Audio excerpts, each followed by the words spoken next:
Does it surprise you with the level of lies being shone out by these old crooks that have lied and deceived Nigerians all these years?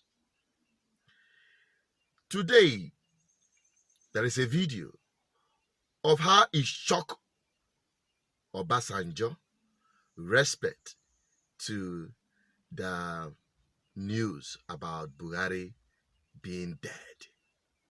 Somebody came to me, very high up, very high up, and said, tell me, these talk about Buhari not being Buhari. I said, do you believe this? He said, well, it's in the social media. I said, Buhari will die, and we will not know that Buhari has died. And they will bring out somebody from Sudan to be Buhari. It's ridiculous to extreme. That you have it in the social media, and you have people believing it. You have people believing it. Social media has become, it's good, but it can be abused and misused. We have to also train and teach our youth, our children, about the danger of the social media, the dangers of the social media. Obasanjo, the thing shock you from the whole body language. It shocked you. Now, you can imagine how some of us have been shocked by the kind of lies being shone out from your crop of politicians, beginning with the Senate president, because now that place be my last bus stop. He came out to justify the unending borrowing of Nigeria. Make una listen to him. I'm so ashamed. Okay, here you have the Senate President Lawan going in to have a meeting with Buhari and to gazette the plans to keep borrowing and plunging Nigeria into more debt. Because after this meeting, he came out to address the press with respect to the outcome of the meeting they had with President Mohamed Buhari. Oh yeah, let us listen to him and you'll get to know how bad these guys have always been. Well, thank you very much.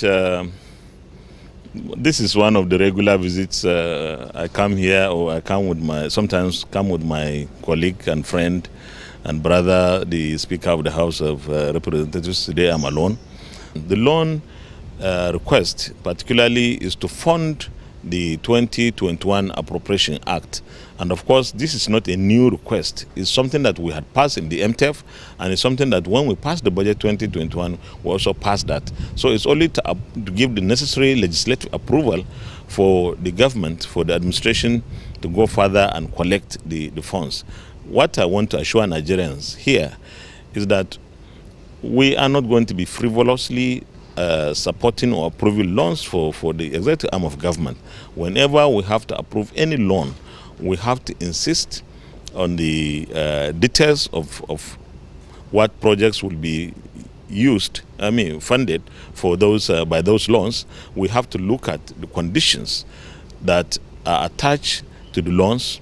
There must be favorable conditions before we approve, and we will be up to date with our oversight to ensure that what we have approved is directly deployed and on those projects that we have also approved for implementation. So we will not be frivolous, and we will not take it lightly to just approve any loan. And our options are really very limited as a country. First, we don't have the necessary revenues. Nigeria is poor. We shouldn't deceive ourselves. Nigeria is not rich. Given the circumstances we live in, given the challenges we have, our resources are so low, our revenues are so low, and therefore the option of not doing anything, just to sit because we have no money, we shouldn't go for infrastructure development, is not even an option worthy of consideration. You cannot keep the economy stagnant. Two, you cannot, in my view and judgment, tax Nigerians further for you to raise the money for infrastructure development. Other countries do that, but we have serious situation across the country. So you cannot put taxes on people. The other option is public-private partnership. You need to create the environment to attract investors to come into your country. Because of the security challenges we face today, not many investors would like to come to Nigeria. In fact, even those inside Nigeria may not like to invest properly in this sector of infrastructure development. So the only option left is for us to borrow responsibly, utilize prudently and economically, and ensure that the projects are self-sustaining, that they can pay back the loans, that Nigerian economy will benefit from the implementation of such infrastructure development. So that is the only option we have. And I believe that Nigerians will understand. Of course, it's not desirable. It's not something that we like to. No Nigerian would like to have. In fact, even an individual would not like to be on loan. But when you have to, when you must, then you have to. And I want to be very practical here, that we do so with that feeling of this is our country, we must move forward, we must provide the enabling environment for our economy to grow and Nigeria to develop. Now, if you are not ashamed to be called a Nigerian, being led by this kind of people, then something is definitely wrong with you. Something is absolutely wrong with you. This man, Lawan, or whatever he called himself, has admitted that Nigeria is poor, despite being rich all these years with oil produce. Let us just keep that one aside.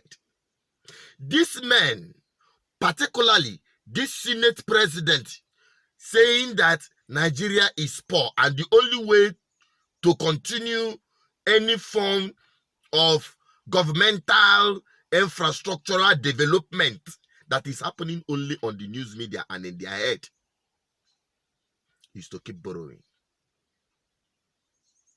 Nigeria is poor, yet he and his colleague are even receiving more money than the Senate of America.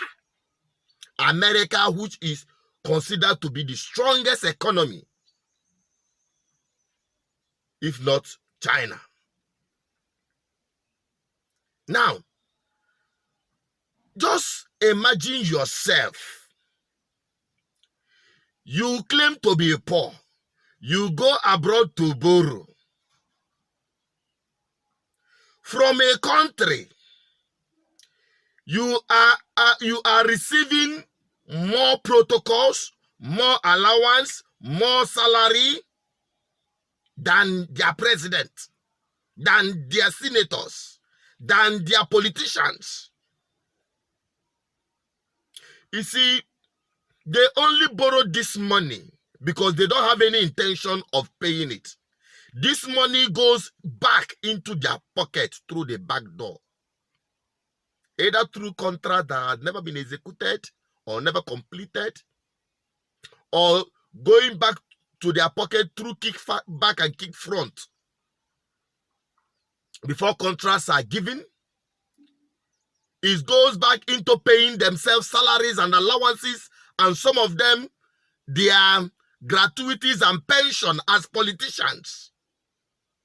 Not because of their civil service, but as politicians, as governors, as ministers, as speakers, as Senate president.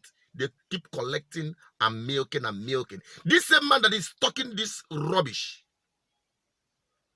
I heard he just took another wife. He just took another wife.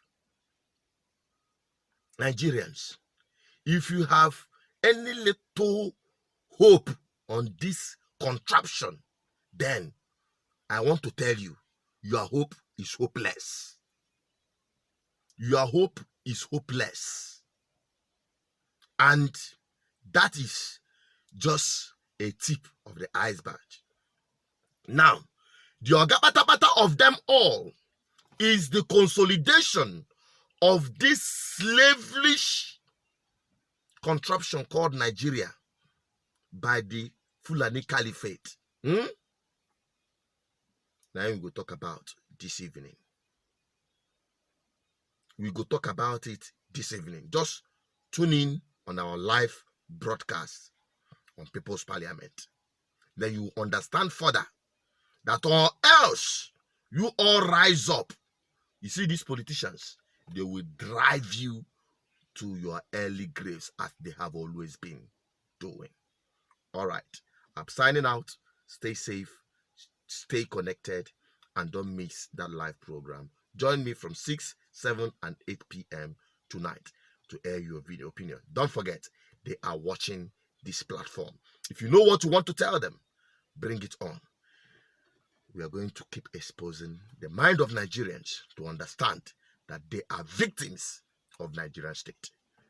I'm signing out. I'm also switching it to Peter as the voice of the people, the voice of God. See you on the live broadcast. Bye-bye.